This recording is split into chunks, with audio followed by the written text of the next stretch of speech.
that can be tapped, that can be remembered, that the people can copy paste, and whatever people can love to apply in their lives, being the best character that serves in you. Now, whenever we speak about essence, friends, we are speaking about the character that is natural, God-given character, God-issued character, God-applied character in your life that is basic, that is real, that is applicable, and that is admirable. Now, that is the thing that I'm speaking about this hour, because a people who take themselves as if they are mistreated, there are people who understand the pain, and the things that the people undergo, and they take it as a burden, and they carry it as a burden, and they apply in their own life, so that it can be seen to be something that can be remembered, or something that can be corrected, so that they can be served in people's life. Friends, when we speak about essence of hospitality, then hospitality is the deeds that comes out of the generous and friendly treatment that you give unto the people. Now, whenever we speak about hospitality, it is not about food. It is not about eateries. It is not about offering things unto the people, but it is the generosity of the heart, the friendliness that serves in you, the generosity that you show that comes from the deepest part of your heart, the generosity and the friendly nature that exists in you, that you treat people with the same, is what is called hospitality. Friends, most of the people care for those and care for the things that they know, but there is one person in the Bible who cared for unknown, and it opened his blessings. Genesis chapter number 18. Genesis chapter number 18 verse 2. The Bible says, Abraham looked up and saw 3 men standing nearby.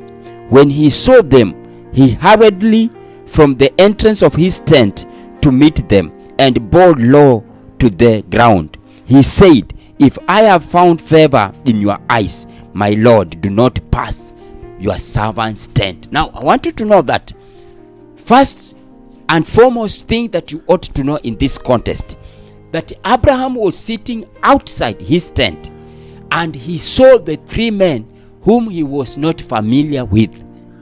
But the Bible records that Abraham looked up, and when he saw them, he didn't want to know the history of this man. He didn't want to know if there was his cousin or his friends. He didn't want to know if he is related to them or not. He didn't want to know the kind of relationship that they had. But he went and begged them. And in fact, the Bible says that he bowed low down to the people that he don't know, and he said, if I have found favor in your eyes, please come in my house, so that number 1, I can show you hospitality, number 2, I can show you love, and number 3, I can associate with you. Now, I want you to know, friends, when you show hospitality to the people that you don't know, it opens the hidden blessings that have ever delayed in your life. There are blessings in the people's life that have ever delayed. It requires the essence of hospitality for you to acquire them. Perhaps you are not being blessed because you associate with the people you know and the people who knows you.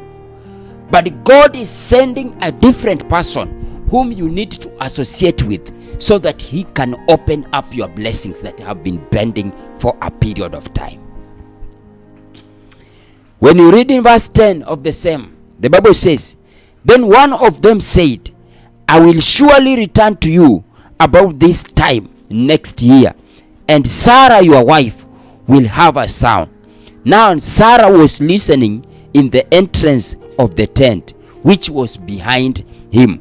I want you to know that Sarah was waiting for the son for a period of time.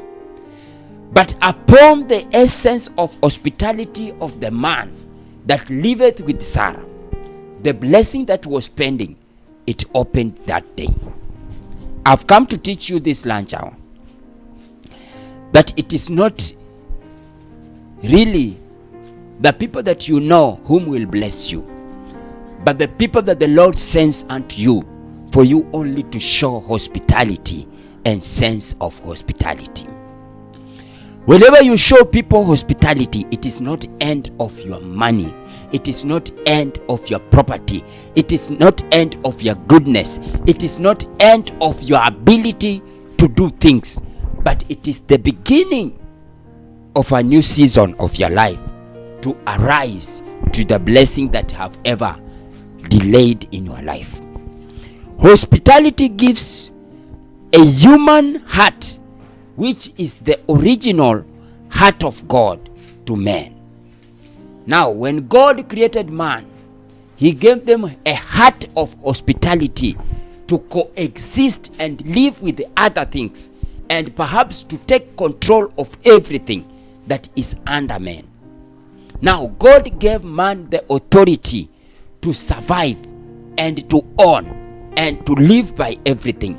Therefore, he was not to take the possession of everything, but to make sure that everything that was under him takes the chance to survive in the best way. Hebrews chapter number 13. When you read in Hebrews chapter number 13 verse 3, this is what the Bible says. The Bible says that, continue to remember those in prison as if you are together with them in prison, and those who are mistreated as if yourself are suffering. Now, the heart of hospitality is taking responsibility of the things that are in other people's life, and you take it to make sure that they walk, they rise, and they achieve the things that they cannot achieve in life. Hospitality gives a room to understand how one feels. When you are with the heart of essence of hospitality, it gives you a room in your heart to understand how others feels and how you ought to live with them. Philippians chapter number 4 verse 11, the Bible says, I am not saying this because I am in need, for I have learned to be contented with whatever circumstances. Verse 11 says, verse 12 says, I know what it takes to be in need, and I know what it takes to have in plenty. I have learned the secret of being contented in any of every situation, whether well fed or hungry, whether living in plenty or in want. I can do all those through the strength that the Lord gives me. Now, whenever you operate in the essence of hospitality, you know the pain that other people undergoes, and you know the character that people serves under, and you know the pain that the people go through. Therefore, you content with every situation because you love and you understand the pain that the people go through. Lack and plenty is for God. Therefore, whenever you develop the essence of hospitality, lack or plenty cannot separate you from other people, but lack and plenty will make you coexist together and live according to the description of hospitality of the heart of God. Hospitality, friends, describes the truthness in us. When you read the third letter of John, verse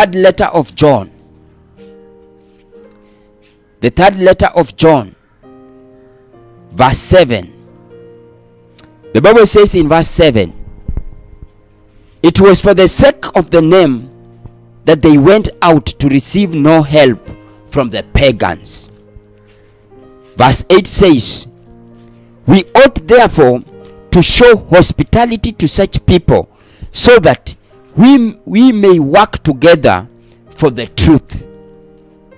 Verse 9 says, I wrote to the church, but Diotrephes, who loves to be the first, will not welcome us. Now, I want you to know that when you have essence of hospitality, you don't serve in the character of Diotrephes, but you serve in the character that the people who don't want to be the first, but each of us to be the first.